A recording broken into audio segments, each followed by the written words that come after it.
نحمده ونصلي على رسوله الكريم. اعوذ بالله من الشيطان الرجيم. بسم الله الرحمن الرحيم. يا أيها الذين آمنوا اتقوا الله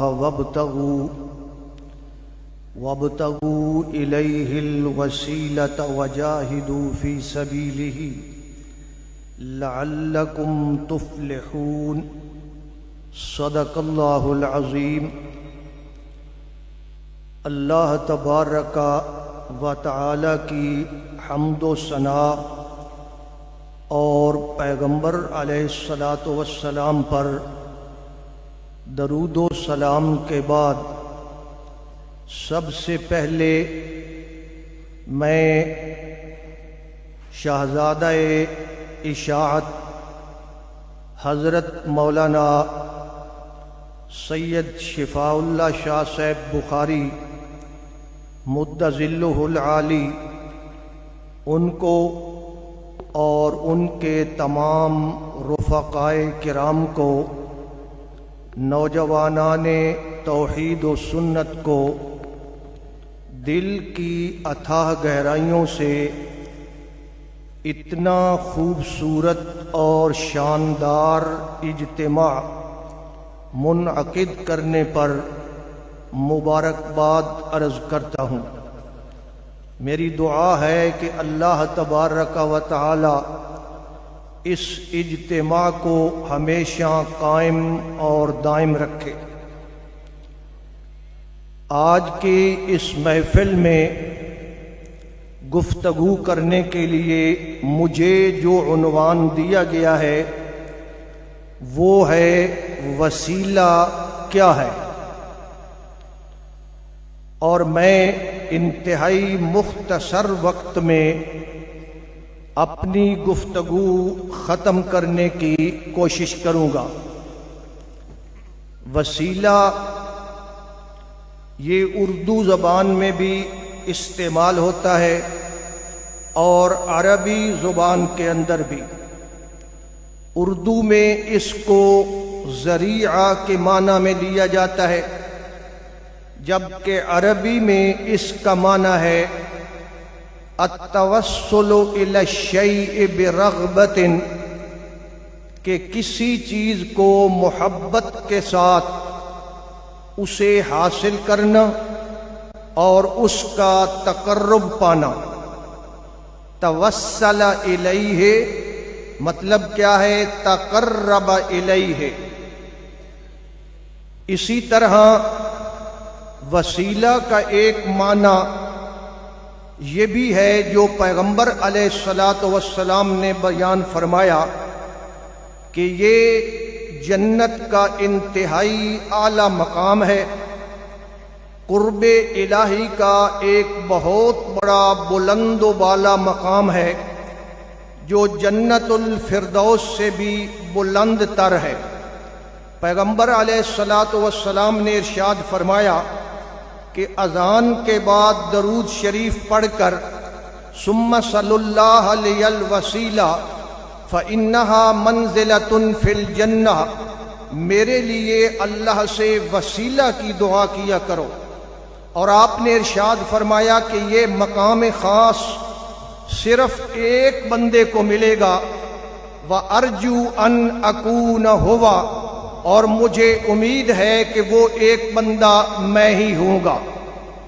آپ نے ہمیں وہ دعا بھی سکھائی ہے، اللہم رب هذه الدعوة التامة والصلاة القائمة آت محمدا الوسیلة والفضیلہ وابعثہ مقاما محمودا الذی وعدتہ۔ اس تناظر میں جو میں نے مفہوم بیان کیا ہے، آیت کا مطلب یہ بنتا ہے کہ اے ایمان والو، تقوی، پرہیزگاری اور جہاد فی سبیل اللہ اختیار کر کے اللہ کا قرب حاصل کرو۔ گرامی قدر سامعین، قرآن مجید کے اندر غور کرنے سے وسیلہ کی چند جائز صورتیں سامنے آتی ہیں۔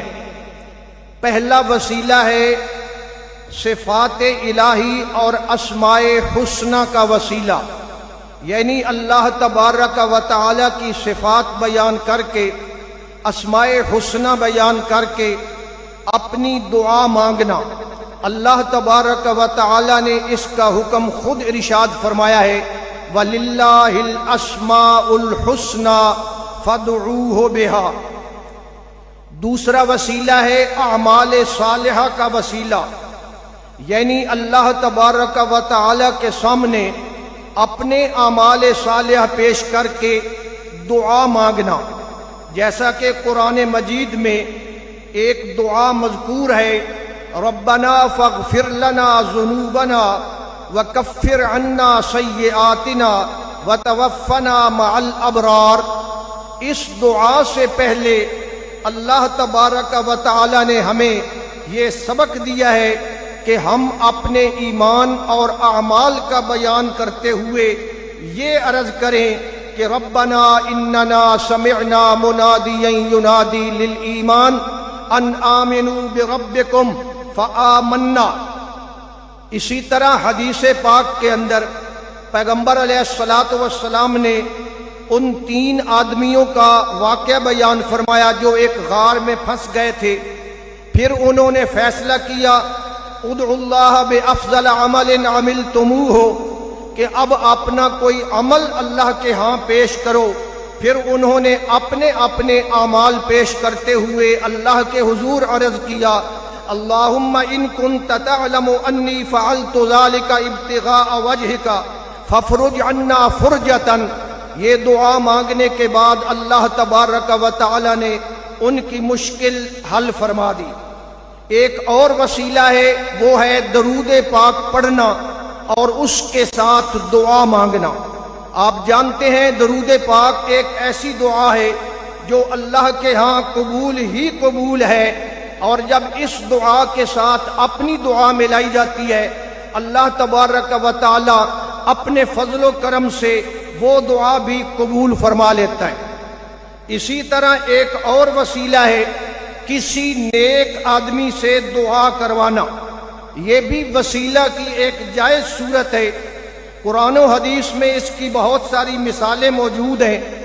منافقین نے جب پیغمبر علیہ الصلوۃ والسلام کے فیصلے سے روگردانی کی اور آپ کی بے قدری کی، تو اللہ تبارک و تعالی نے ارشاد فرمایا وَلَوْ أَنَّهُمْ إِذ ظَّلَمُوا أَنفُسَهُمْ جَاءُوكَ فَاسْتَغْفَرُوا اللَّهَ وَاسْتَغْفَرَ لَهُمُ الرَّسُولُ لَوَجَدُوا اللَّهَ تَوَّابًا رَحِيمًا۔ یعنی ان کو چاہیے تھا کہ خود دعا کرنے کے ساتھ ساتھ پیغمبر علیہ الصلوۃ والسلام کی خدمت میں حاضر ہوتے اور آپ سے بھی دعا کرواتے۔ تو یہ دعا کروانا بھی ایک وسیلہ ہے جو بالکل درست ہے۔ احادیث مبارکہ سے بھی ثابت ہے، پیغمبر علیہ الصلوۃ والسلام سے بے شمار مواقع پر صحابہ کرام نے دعائیں کروائیں۔ ایک دفعہ ایک شخص نے جمعہ کے دن کھڑے ہو کر عرض کیا، یا رسول اللہ ہلک المال وجاء العیال فادعوا اللہ لنا۔ اے اللہ کے رسول بارش کی دعا کیجئے۔ آپ نے دعا فرمائی اور ابھی آپ وہاں ہی کھڑے تھے کہ اللہ نے ہواؤں کو چلا دیا، بادلوں کو بھیج دیا اور جناب موسلا دھار بارش ہونا شروع ہو گئی، حتیٰ کہ نبی اکرم صلی اللہ علیہ وسلم کی داڑھی مبارک سے بارش کے قطرات ٹپکنے لگے۔ پھر اگلے جمعہ آپ سے عرض کیا گیا کہ یا رسول اللہ تہدم البناء وغرق المال فادعوا اللہ لنا۔ اب بارش بند کرنے کی دعا کریں۔ نبی پاک صلی اللہ علیہ وسلم نے دعا کرتے ہوئے یوں اپنے ہاتھوں کو کیا اور اللہ سے عرض کیا، اللہم حوالینا ولا علینا، اللہم علی الاکام والاودیہ والبحار۔ حدیث میں آتا ہے کہ اللہ کے پیغمبر یوں کرتے جاتے تھے، آپ کا معجزہ ہے کہ بادل سارے چھٹ گئے اور چند منٹوں کے بعد مطلب بالکل صاف ہو گیا۔ اسی طرح ایک دفعہ حضرت ابو ہریرہ رضی اللہ تعالی عنہ نے اپنی والدہ کے لیے آپ سے دعا کروائی اور آپ نے دعا کی، اللہم اہد ام ابی ہریرہ۔ حضرت ابو ہریرہ نے جب یہ دعا سنی تو گھر کی طرف چل پڑے۔ لوگوں نے پوچھا کیوں جا رہے ہو؟ کہنے لگے میں دیکھنا چاہتا ہوں پہلے میں گھر میں پہنچتا ہوں یا اللہ کے پیغمبر کی دعا پہنچتی ہے؟ حضرت ابو ہریرہ گھر میں پہنچے تو ان کی ماں اسلام قبول کر چکی تھی اور کلمہ پڑھ چکی تھی۔ میرے بھائیوں، جو اصل بات جو میں نے آپ کے سامنے عرض کرنی ہے وہ ہے کہ وسیلہ کی ناجائز صورت، غیر مشروع شکل جس کی شریعت کے اندر گنجائش نہیں ہے، وہ یہ ہے کہ کسی فوت ہو جانے والی ہستی سے کہا جائے کہ میری درخواست اللہ تک پہنچا دیں، یا اللہ تعالیٰ کے سامنے میرے لیے دعا اور سفارش فرمائیں۔ اللہ تبارک و تعالیٰ نے اس نظریے کی سختی کے ساتھ تردید فرمائی ہے کہ وہ بزرگ تیری دعا مجھ تک تب پہنچائے یا تیری سفارش مجھ سے تب کرے جب وہ تیری بات سنے۔ جب وہ تیری بات سنتا ہی نہیں تو وہ تیری سفارش کیا کرے گا؟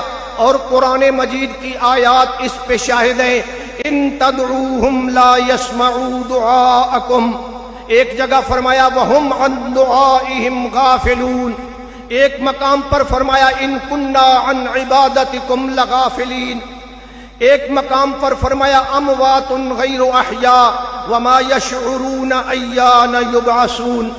گرامی قدر سامعین، روز مرہ کے واقعات میں بھی اللہ تبارک و تعالی نے ہمیں یہ تعلیم دی ہے۔ دیکھیں، جب ایک بزرگ ہمارے اندر زندہ موجود ہوتا ہے ہم صبح و شام اس سے دعائیں کرواتے ہیں، اور جب وہی بزرگ فوت ہو جاتا ہے تو شریعت ہمیں حکم دیتی ہے کہ سے وسیلہ کے ساتھ دعا مانگی تھی۔ یہ بالکل غلط بات ہے۔ آدم علیہ السلام کی دعا قرآن مجید کے اندر مذکور ہے، ربنا ظلمنا انفسنا وان لم تغفر لنا وترحمنا لنکونن من الخاسرین۔ بتائیے اس میں وسیلہ کہاں ہے؟ اور جو روایت پیش کی جاتی ہے وہ ضعیف ہے، اور اس کا راوی عبد الرحمن ابن زید ابن اسلم تمام محدثین کے نزدیک ضعیف ہے۔ کبھی کہا جاتا ہے کہ ایک نابینا صحابی نے حضور علیہ السلام کی خدمت میں حاضر ہو کر عرض کی اور آپ نے اس کو وسیلہ والی دعا کی تعلیم دی تھی۔ جواباً عرض ہے میرے بھائی کہ وہ آدمی نبی پاک صلی اللہ علیہ وسلم کی خدمت میں دعا کروانے کے لیے حاضر ہوا تھا، اور اس نے آپ سے دعا کروائی تھی، دراں حالے کہ آپ زندہ تھے، بلکہ اس نے خود بھی اللہ سے دعا کی تھی، اللہم انی اسألک واتوجہ الیک بنبیک۔ اس کا مطلب ہے اے بے دعائے نبی کا۔ اور پھر آخر میں وہ آدمی کہتا ہے اللہم فشفعہ فیہ، یا اللہ میرے حق میں اپنے نبی کی دعا کو قبول فرما۔ تو یہ زندہ سے جناب والا دعا کروانے والا وسیلہ ہے، اور یہ بالکل درست ہے۔ کبھی کہا جاتا ہے کہ عتبی نے بیان کیا، عتبی ایک آدمی تھا، عتبی یا عتبی، تو اس نے بیان کیا کہ قبر رسول پر ایک دیہاتی حاضر ہوا اور اس نے قرآن مجید کی آیت وَلَوْ أَنَّهُمْ إِذْ ظَّلَمُوا أَنفُسَهُمْ جَاءُوكَ اور کچھ اشعار پڑھے، یا خیر من دفنت فی القاع اعظمہ فطاب من طیبہن القاع والأکم، اور پھر آپ سے استشفاء کیا، یعنی آپ سے عرض کیا کہ میرے لیے اللہ سے مغفرت کی دعا مانگیں۔ اور اس کے جانے کے بعد عتبی کہتا ہے کہ خواب میں مجھے رسول اللہ صلی اللہ علیہ وسلم ملے اور فرمایا کہ اس اعرابی کو جا کر بتا دو کہ اس کی مغفرت کر دی گئی ہے۔ جواباً عرض ہے کہ یہ بالکل بے سند واقعہ ہے۔ ابو المنصور سے لے کر عتبی تک سند ہی غیب ہے، اور پھر یہ واقعہ عتبی کے خواب سے ثابت ہو رہا ہے، اور غیر نبی کا خواب حجت نہیں ہوتا۔ پھر اعرابی کون تھا، کہاں کا تھا، کوئی عطا پتہ نہیں ہے، بلا ایک مجہول العین اور مجہول الوصف آدمی کا عمل ہمارے لیے حجت کیسے بن سکتا ہے؟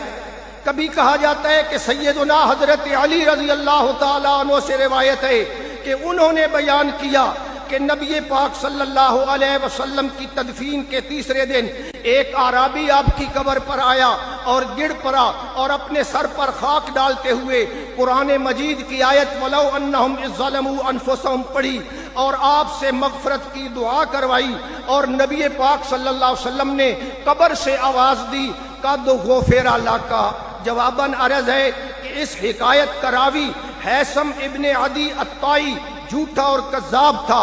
علامہ ابن ہادی رحم اللہ فرماتے ہیں وَهَذَا خَبْرٌ مُنْكَرٌ مَوْضُوعٌ وَأَثْرٌ مُخْتَلَقٌ مَصْنُوعٌ لَا يَصْلُحُ الْاعْتِمَادُ عَلَيْهِ وَلَا يُحْسِنُ الْمَصِيرُ إِلَيْهِ وَإِسْنَادُهُ ظُلُمَاتٌ بَعْضُهَا فَوْقَ بَعْضٍ کہ یہ بالکل روایت قابل استناد نہیں ہے۔ کبھی کہا جاتا ہے کہ حضرت بلال ابن حارث المزنی صحابی رسول نے آپ صلی اللہ علیہ وسلم سے آپ کی قبر پر آ کر بارش کے لیے دعا کی درخواست کی تھی۔ جواباً عرض ہے کہ یہ قصہ سراسر جھوٹا ہے۔ اس کا راوی سیف ابن عمر الضبی الاسیدی کذاب وضاع متروک اور متہم بالزندقہ ہے، اس کی روایت باطل اور مردود ہے۔